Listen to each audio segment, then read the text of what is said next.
हमारे खुदावंद यीशु की अंजील मुकद्दस लूका के मुताबिक उसका 11वां बाब 47 से 54 आयत तक। एक दिन यीशु ने फरीसियों से कहा, तुम पर अफसोस कि तुम नबियों की कब्रों को बनाते हो और तुम्हारे बाप दादा ने उनको कत्ल किया।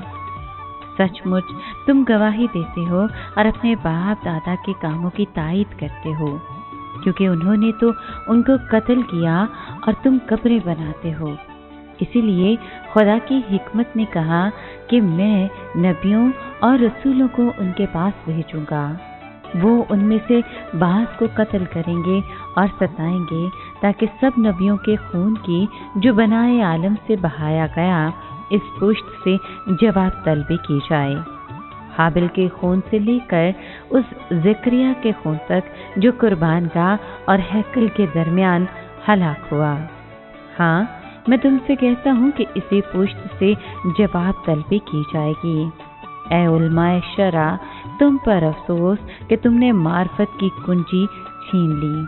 तुम आप दाखिल ना हुए और दाखिल होने वालों को भी रोका।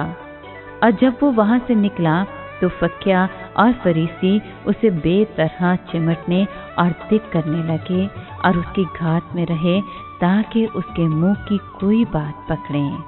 पाकलाम के पढ़े और सुने जाने पर खुदा की बरकत हो। खुदा का शुक्र हो।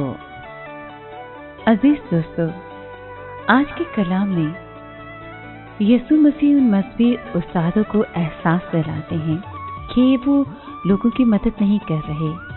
इसीलिए उन्होंने कहा कि तुम पर भी अफसोस शरीयत के माहिरों, क्योंकि तुम दूसरों पर ऐसा बोझ लाते हो जिसे उठाना मुश्किल है, लेकिन खुद इसे उठाने के लिए एक उंगली भी नहीं लगाते हो। तुम पर अफसोस क्योंकि तुम नबियों के मकबरे बनाते हो, जबकि तुम्हारे बाप दादा ने उनको कत्ल किया। यीशु मसीह किन चीज़ों को बोझ कह रहे थे?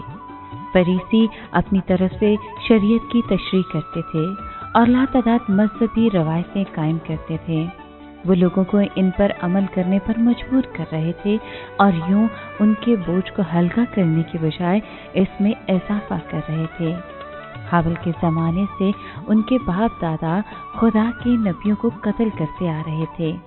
अब ये मजहबी रहनुमा इन्हीं नबियों की ताज़ीम करने के लिए इनके मकबरे बना रहे थे, लेकिन असल में उनकी सोच और काम बिल्कुल उनके बाप दादा की तरह ही थे, क्योंकि वो खुदा के सबसे बड़े नबी को मार डालने की ताक में थे। इसलिए यीशु मसीह ने उनसे कहा कि खुदा इस पुश्त को जिम्मेदार ठहराएगा और सजा देगा। और 38 साल बाद यानी 70वीं ईस्वी में बिल्कुल ऐसा ही हुआ। आखिर में यीशु मसीह ने कहा, तुम पर अफसोस शरीयत के माहिरों, क्योंकि तुमने इल्म के दरवाजे की चाबी छीन ली है। तुम खुद भी अंदर नहीं जाते और उन लोगों की राह में भी रुकावट डालते हो जो अंदर जाना चाहते हैं।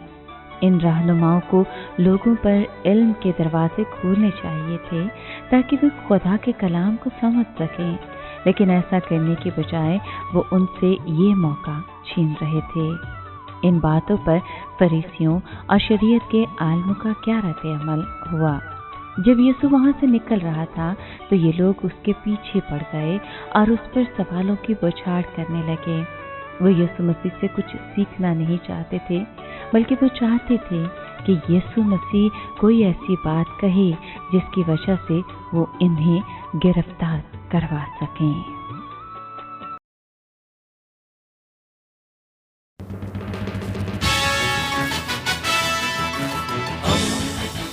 दोस्ती का पैगंबर, रेडियो वेरिटास एशिया।